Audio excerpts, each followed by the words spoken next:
Hi! Welcome to my vlog. Ang video ko for today ay comparison ng Bona versus Similac na parehas na pang 0 to 6 months old.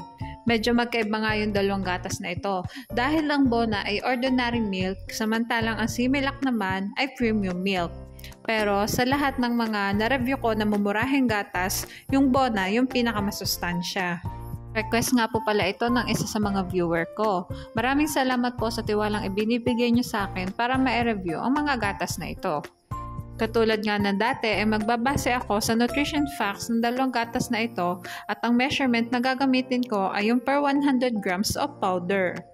Okay, simulan na natin.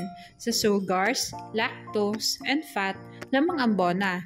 Samantalang lamang naman ng Similac sa energy, protein, and carbohydrates. Ngunit walang naka-indicate sa nutrition facts nito na sugars and lactose.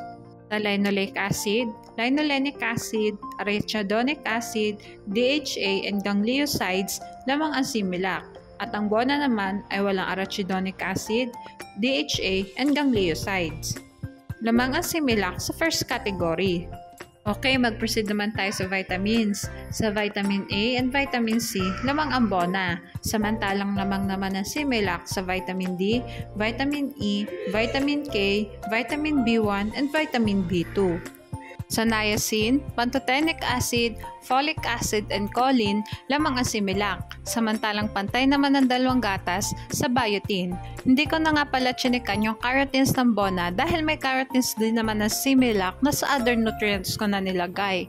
Kasi guys, naka-specified kung anong klaseng carotens na meron yung Similac. Samantalang yung sa Bona ay hindi naka-specified. Pwede kasi itong lycopene, lutein, or B-carotenes or kung ano pa mga klase ng carotenes. Lamang ang Similac sa vitamins. Proceed naman tayo sa minerals. Sa calcium, phosphorus, zinc and iron, lamang ang Bona. Samantalang lamang naman ang Similac sa magnesium, sodium, potassium and chloride. Sa selenium, taurine, and carnitine, lamang ang Bona. Samantalang lamang naman ang Similac sa copper, manganese, iodine, nucleotides, and inositol. Lamang ang Similac sa minerals. Sa other nutrients naman tayo, ang Bona ay may lysine and arginine na wala ang Similac. Samantalang ang Similac naman ay may fructooligosaccharides, oligosaccharides blend, 2-fucosylactose, lutein, and B-carotene na wala ang Bona. At mag-proceed naman tayo sa price na parehas kong kinuha sa Lazada. Paalala guys, pwede mag-iba ang presyo ng dalawang gatas na ito, depende kung saan store nyo sila titingnan. Kaya nga akong nakitang magkasing bigat nilang pack, ang Bona ay 2 kg, samantalang ang Similac ay 2.4 kg.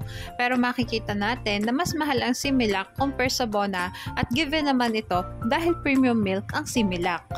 Ito na nga yung summary ng vlog natin today. Sa first category, minerals, vitamins, and other nutrients, lamang ang Similac. Pero mas affordable naman ang Bona. Basta lagi nating tatandaan, pumili ng gatas na hiyang sa bata. Halagang paalala, breast milk is the best milk for babies. Okay, hanggang dito na lang po ang vlog ko. Sana ay nagustuhan nyo. Thanks for watching. Please like and subscribe for more videos.